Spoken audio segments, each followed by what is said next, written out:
আসসালামু আলাইকুম রাহমাতুল্লাহ। কি অবস্থা সবার? আজকে আলোচনা করব বি ইউনিট নিয়ে। অ্যাকচুয়ালি সাস্টের বি ইউনিটে চান্স পাওয়াটা কম্পারেটিভলি ইজি এ ইউনিটের তুলনায়।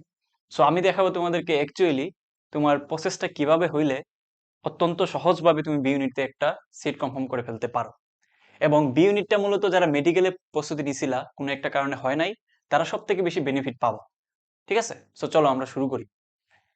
খেয়াল করো এইদিকে একটু, যে বাংলা, ইংলিশ, বায়োলজি, জিকে এটা কিন্তু মেডিকেলের মানুষজনের কাছে সব থেকে বেশি পরিচিত জিনিস, তাই না? সো যারা মেডিকেলের প্রিপারেশন নিছিলা তারা কিন্তু এখানে 100-এ 100 প্রস্তুতি তোমার অলরেডি আছে। কেন খেয়াল করো, বাংলাতে 10 মার্কস আছে, তারপর হচ্ছে ইংলিশে 15 মার্ক, বায়োলজিতে 15। এখানে বায়োলজিতে তুমি বায়োলজির বদলে তুমি ম্যাথও দাগাইতে পারো, বাট আমি জানি যারা মেডিকেলের পরীক্ষার্থীরা আছে তারা অবশ্যই বায়োলজি দাগাবা, তাই না? আর ওইদিকে হচ্ছে জিকে 10 মার্ক। এগুলোর জন্য এক্সট্রা করে তোমাদেরকে পড়তে হচ্ছে না, তাই তো? সো যারা মেডিকেলের প্রিপারেশন নিছিলা কিন্তু কোনো কারণে হয় নাই, তারা ফার্স্টে একটা ভালো সুযোগ পাচ্ছ এই ক্ষেত্রে। ওকে? সো অবশ্যই এই যে সুযোগটা আছে তোমাদের বি ইউনিটের ক্ষেত্রে, এটা হাতছাড়া করা যাবে না। ঠিক আছে? আমি নিজে হইলে অবশ্যই এটা হাতছাড়া করতাম না, কারণ অন্যান্য কোনো ইউনিভার্সিটিতে তুমি এরকম পাবা না যে বাংলা, ইংলিশ, বায়োলজি, জিকে সব মিলে 50 মার্ক দিয়ে রাখছে। তার মানে খেয়াল করছো, 80 মার্কের মধ্যে 80 মার্কের মধ্যে মোটামুটি 50 মার্কই তোমার বাংলা, ইংলিশ, বায়োলজি, জিকের মধ্যে দিয়ে দিছে। এটা একটা হিউজ অপরচুনিটি তোমাদের জন্য। ওকে? এক্সট্রা করে কি করতে হবে? এগুলো করলেই তো চান্স হবে, ব্যাপারটা এমন না। কারণ এখানে দেখা যাবে যে বাংলা, তারপর হচ্ছে জিকে, তারপর হচ্ছে ইংলিশ, এখানে অনেকই কম মার্ক পাবা। তো ওইটা আবার তোমার কাভার আপ করতে হবে কোথায়? ফিজিক্স এবং কেমিস্ট্রিতে। এখন মেইন যেই পার্ট সেটা হলো ফিজিক্স আর কেমিস্ট্রি। এই জায়গাটাতেই সব থেকে কম মার্কস সব থেকে বেশি স্টুডেন্ট পাবে। কারণ কি, সাস্টে কিন্তু এইবার আর ওই ভার্সিটির মতো করে কোয়েশ্চেন করবে না। তাদের ফিজিক্স এবং কেমিস্ট্রিতে কোয়েশ্চেন প্যাটার্নটা হবে একদম ইঞ্জিনিয়ারিং টাইপের। সো এই যে ইঞ্জিনিয়ারিং টাইপের কোয়েশ্চেন হচ্ছে, এটার সাথে কিন্তু যারা ভার্সিটি প্রিপারেশন নিছো প্লাস যারা মেডিকেলের প্রিপারেশন নিছো, তারা কিন্তু সহজাত না। তোমরা কিন্তু এই প্রস্তুতিটা নাও নাই। তোমরা নিচে শর্টকাট দিয়ে কিভাবে সলভ করতে হয়। সো তোমাদের জন্য এটা একটা ব্যারিয়ার। ওকে? কিন্তু এইটা অতিক্রম করা যাবে, তোমাদের হাতে কিন্তু যথেষ্ট টাইম আছে। কারণ কি দেখো, তোমার কিন্তু এখন এই মুহূর্তটাতে ম্যাথে সময় দেওয়া লাগতেছে না, এবং এখানে যে 50 মার্ক, এখানেও আলাদা করে তোমার টাইম দেওয়া লাগতেছে না। বুঝতে পারছি একটু? মানে চিন্তা করো লজিক্যালি, তোমার কিন্তু এই জায়গাটাতে সময় কম্পারেটিভলি কম দেওয়া লাগতেছে।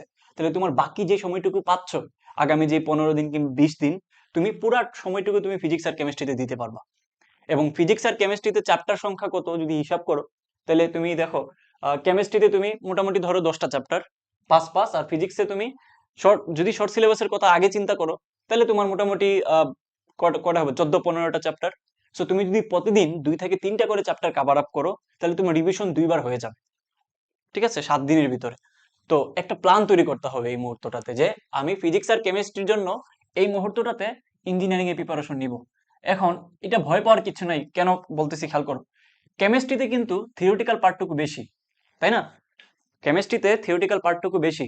সবকিছু যে ম্যাথমেটিক্যাল আসবে ব্যাপারটা এমন না। অ্যাটলিস্ট মাথায় রাখো, অ্যাটলিস্ট 40% জিনিসপাতি থাকবে থিওরিটিক্যাল। তো তুমি থিওরি তো অলরেডি পড়ছো, মেডিকেলের পরীক্ষার্থীরা যারা ছিল, ও এই এই জায়গাটাতেই পড়ছো তোমরা মেডিকেলের প্রস্তুতি নিতে যায়। তাহলে তোমাকে এই জায়গাটাতে আরো কম সময় দেওয়া লাগতেছে। থিওরিটিক্যাল পার্টটুকু তোমার একটু কম পড়লেই চলতেছে, তাই না? তাহলে তুমি ম্যাথমেটিক্যাল পার্টটুকু ভালো মতো দেখবা। আর ফিজিক্সের জন্য কি করবা? দেখো, এখানে প্রথম যে ক্রাইটেরিয়া সেটা হলো প্রশ্ন ব্যাংক হাতে নিবা। অনেকে যেটা করে যে জাস্ট একটু ভুলে যায়, হাত ভুলে যায়, যে আচ্ছা কোয়েশ্চেন এত হার্ড করলেও আমি পারবো, প্যারা নাই, আমি তো ওইখানে 50-এর মধ্যে ভালো মার্কস পাবো, এগুলোতে তেমন একটা গুরুত্ব দেয় না।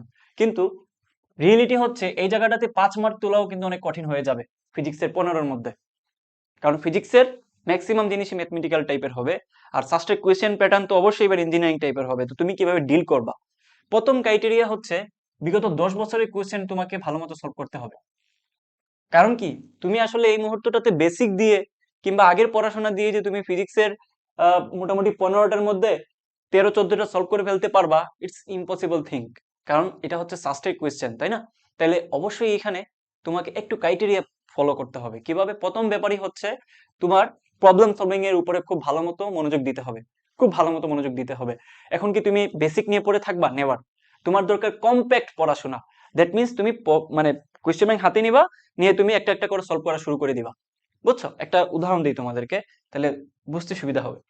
মনে করো যে ভেক্টরের যে আমাদের ফ্রি ক্লাসটা ছিল, এটার দিকে একটু তাকাও। রিক্যাপ করবা। প্রথমে হচ্ছে তুমি ওই চ্যাপ্টারটা একটু রিক্যাপ করবা, যে কি কি বেসিক এখানে কাজে লাগে এগুলো একটু রিক্যাপ করবা। এই যে এভাবে করে একটু রিক্যাপ করবা কি কি আসতে পারে থিওরিটিক্যাল পার্টে। ওকে, তো এরপর একটু খেয়াল করো তুমি। তারপরে যেটা করবা, দাঁড়াও, এগুলো সবগুলোই হচ্ছে একটু রিক্যাপ পোর্শন। ওকে, এরপরে চলে আসবো এই যে সাস্টের যে কোয়েশ্চেন গুলা 16-17, তারপর 19-20-24-25, যা কোয়েশ্চেন আছে 7-8 পর্যন্ত, মানে তুমি বিগত যত বছরের কোয়েশ্চেন আসছে ওগুলো সবগুলো কভার আপ করবা। তাহলে যেটা হবে, তুমি অলরেডি একটা আইডিয়া পাওয়া যাবা যে কোন টাইপের কোয়েশ্চেন আসলে পরীক্ষায় আসতে পারে এবং তুমি কি পড়বা। হাবিজাবি জিনিসপত্র পড়ে গেলে আসলে চান্স হয় না। তোমাদের সবচেয়ে বড় প্রবলেম হচ্ছে কি, যে তোমরা পরীক্ষার আগে সব পড়ে যাও, কিন্তু পরীক্ষার জন্য তো সব ইম্পর্টেন্ট না। বুদ্ধিমানরা বা যারা ভালো মেরিট করবে তারা কিন্তু সিলেক্টিভ জিনিস পড়ে যাবে। কোন সিলেক্টিভ জিনিস? অবশ্যই তুমি একাডেমিক ভাবে চিন্তা করলে হবে না, তুমি পড়বা হচ্ছে সাস্ট কেন্দ্রিক পড়াশোনা, অ্যাটলিস্ট যাতে বিগত 10 বছরের কোয়েশ্চেন তুমি গুছায় পড়তে পারো। আরেকটা উদাহরণ দিই তোমাকে, তাহলে আরেকটু ক্লিয়ার হবে।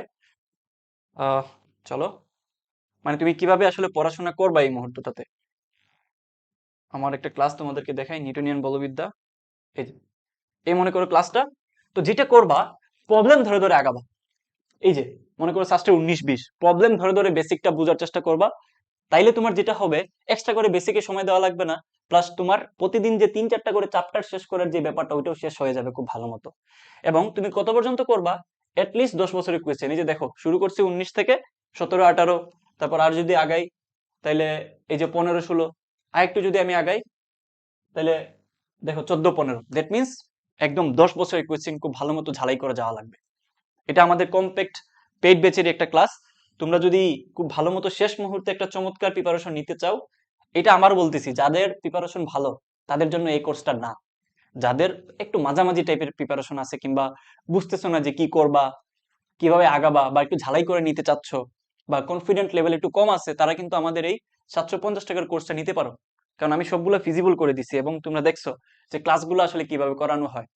বিগত 10 বছরের কোয়েশ্চেন যদি তুমি কম্প্যাক্ট আকারে পেয়ে যাও, তাহলে এটা তোমার জন্য অনেক বেশি বেনিফিশিয়াল। কারণ নিজে নিজে এখন সলভ করতে গেলে যেটা হয়, সাস্টের কোয়েশ্চেন গুলো করতে গেলে বিরক্ত হবা, সলভ বুঝতে পারবে না মাঝে মধ্যে। বেশিরভাগ সময় তুমি মানে বিরক্ত হয়ে বসে থাকবা যে এটা সলভ কিভাবে হবে, বুঝতেছি না, পারতেছি না। সো এই প্রবলেমটা এই মুহূর্তটাতে ফেস করার আসলে টাইম নাই, যে তুমি নিজে নিজে বসে বসে না, তোমার একটা হেল্পিং হ্যান্ড দরকার আছে। তো আমি তোমাকে অফার করতেছি ফিজিক্স আর কেমিস্ট্রির জন্য মোটামুটি দুইটা মিলায়া ধরো 20টার মতো ক্লাস। 20টা ক্লাস, এবং প্রত্যেকটা ক্লাসের ডিউরেশন হচ্ছে 1 ঘন্টা অথবা 1.5 ঘন্টা করে। ঠিক আছে? তো এই ক্লাসগুলো তোমার করতে মোটামুটি 4 থেকে 5 দিন লাগবে। মাথায় রেখো, 4 থেকে 5 দিনে তুমি যেটা করবা, যদি লাগাতার ক্লাসগুলো দেখো, তাহলে তোমার যেটা মানে শেষ হবে সেটা হলো জাস্ট ফিজিক্স এবং কেমিস্ট্রি বিগত 10 বছরের কোয়েশ্চেন কম্প্যাক্ট আকারে শেষ হয়ে যাওয়া। এবং এখান থেকে তুমি কমনও পাবা টাইপগুলো। কারণ কি? কারণ সাস্টের টিচাররা তো বসে বসে আসমান থেকে কোয়েশ্চেন বানাবে না, তাই না? তারা বিগত বছরগুলোকে ধরে টান দিয়ে কিছু টুইস্ট রেখে কোয়েশ্চেন গুলো তোমাদেরকে দিয়ে দিবে। একদম নতুন কোনো কোয়েশ্চেন দিবে না। হ্যাঁ, 10% or 20% একদম নিউ কোয়েশ্চেন থাকবে, বাট ম্যাক্সিমাম কোয়েশ্চেন তোমার প্রিভিয়াস ইয়ারকে ফলো করে দেওয়া হবে। এটা হচ্ছে বাস্তবতা। তো তুমি যদি বিগত বছরগুলো নিয়েই তুমি খুব ভালো মতো পড়াশোনা করে যাও, তাহলে তুমি কমন পাওয়ার সম্ভাবনা 90%। তো এই জন্য আমরা বলতেছি, আমাদের এখানকার ক্লাসগুলো যদি করে যাও, তাহলে 90% টাইপ কমন পাবা। হুবহু তুমি একদম প্রবলেম তুমি কমন পাবা না, বাট টাইপ গুলা কমন পাবা। সো এটা তোমার জন্য বেটার হবে। শেষ মুহূর্তটাতে যদি তুমি জানো যে ভাই কোথা থেকে কোয়েশ্চেন হইতে পারে, কি আসতে পারে, তুমি সবার থেকে আগায় থাকবা পজিশনে।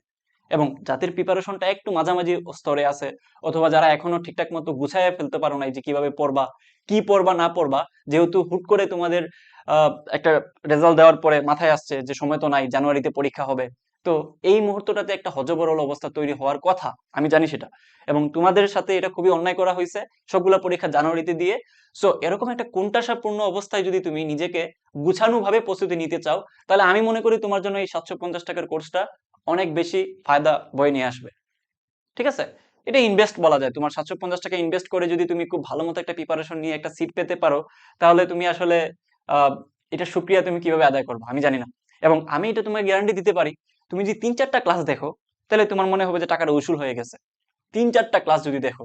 আর আমরা এখানে তোমাদের 20টার মতো ক্লাস অফার করতেছি। শুধু ফিজিক্স আর কেমিস্ট্রির কথা বলতেছি, এবং বায়োলজির তো পুরা একটা আমরা ফুল সিলেবাস শেষ করে দিছি। বায়োলজির ক্লাসও কিন্তু আছে। আর আমি মনে করতেছি না তোমরা যারা মেডিকেলের পরীক্ষার্থী আছো তারা বায়োলজি ক্লাস দেখবা বইলা, কারণ তোমরা অলরেডি এগুলাতে ভালো করতেছো বা ভালো করছো মেডিকেলে। তারাও কিন্তু যাদের ইচ্ছা আছে বায়োলজি ক্লাসগুলো দেখে নিতে পারো। সো যারা ভর্তি হইতে চাচ্ছ তাদের উদ্দেশ্যে বলতেছি, একটু খেয়াল করো। এই যে নাম্বারটা আছে, এই যে নাম্বারটা আছে, এই নাম্বারে তোমরা মেসেজ দেওয়ার দরকার নাই। অনেকেই মেসেজ করো, আগে মেসেজ দেওয়ার কোনো দরকার নাই। কারণ কি বলতেছি, সময় নষ্ট করার আসলে কোনো দরকার নাই। তুমি বলবা যে ভাই আছেন, কেমন আছেন, আসসালামু আলাইকুম, খাইছেন কিনা, এগুলো দরকার নাই তো। তুমি এখানে প্রফেশনালিজম মেনটেন করবা। তুমি কি করবা, ডাইরেক্ট এই নাম্বারটাতে বিকাশ অথবা নগদে সেন্ড মানি করবা। সেন্ড মানি করবা, কত সেন্ড মানি করবা, 750 টাকা। বুঝছো, প্রতিদিনই অনেক মানুষজন ভর্তি হচ্ছে।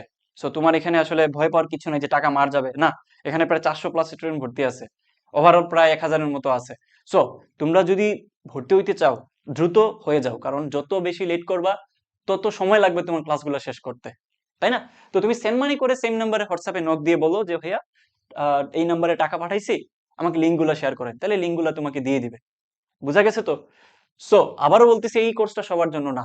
যাদের প্রিপারেশন একদম ধ্বজভঙ্গ অবস্থা, মানে সে বুঝতেছে না তার প্রিপারেশনটা হয়েছে কিনা, বা তার আসলে কিভাবে আগানো উচিত, অ্যাপ্রোচটা কি হবে, কোথা থেকে পড়বে, তার ম্যাটেরিয়ালস গুলো কি কি হবে, কিভাবে আগাবে, এই জিনিসগুলোতে যারা ফেস করতেছে প্রবলেম, তারাই শুধুমাত্র কোর্সগুলো নিবা। আর যারা মনে করে অ্যাডভান্স লেভেলে আসো, ভাই তোমার জন্য কোর্সটা না। কারণ এখানে তুমি আসলে তেমন কিছুই পাবা না, কারণ আমরা বিগত বছরগুলোকেই এখানে বেশি ফোকাস করছি। সো তোমার যদি বিগত বছরগুলো ভালো মতো শেষ হয়, তাহলে তোমার কোর্স নিয়ে লাভ নাই।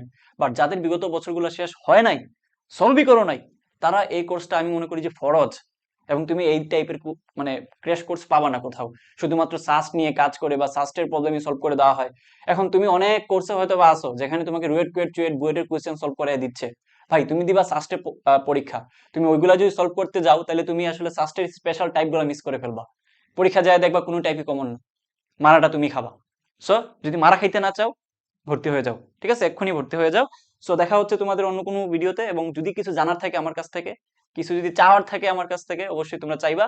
আর আরেকটা কথা বলে দিই, যারা মানে শেষ মুহূর্তে এসে টাকা পয়সার প্রবলেমে আছো, যে ভাই একদমই হাতে টাকা নাই কিন্তু আমার আসলে কোর্সটা লাগবে, তোমরা তোমাদের যথেষ্ট পরিমাণ ডকুমেন্টস দিয়ে যদি কনভিন্স করতে পারো যে ভাই হ্যাঁ আমার সমস্যা, তাহলে তোমাকে ছাড় দেওয়া হবে, অবশ্যই ছাড় দেওয়া হবে, ঠিক আছে। আবার যাদের টাকা পয়সার প্রবলেম নাই, তাও কম টাকা দিয়ে ভর্তি হইতে চাচ্ছ, তাদেরকে বলবো ভাই এখানে ন্যায় নীতির একটা বিষয় আছে। তুমি এটা আসলে কাইন্ড অফ প্রতারণা করবা, আর প্রতারণা করে কোনো জায়গায় চান্স পাওয়া আসলে মুশকিল হবে। সো যাদের অ্যাকচুয়ালি প্রবলেম, তারা মেসেজ করে বলতে পারো যে ভাইয়া টাকার সমস্যা বা এই সমস্যা ওই সমস্যা, আমরা দেখি সেটা, অবশ্যই আমরা কনসিডার করি। ওকে, সো দেখা হচ্ছে তোমাদের সাথে ক্লাসে, দেখা হচ্ছে। যদিও সব ক্লাস আমাদের শেষ হয়ে গেছে, রেকর্ড আছে, তোমরা জাস্ট ভর্তি হওয়ার পরই দেখা শুরু করে ফেলতে পারবা। সো আল্লাহ হাফেজ।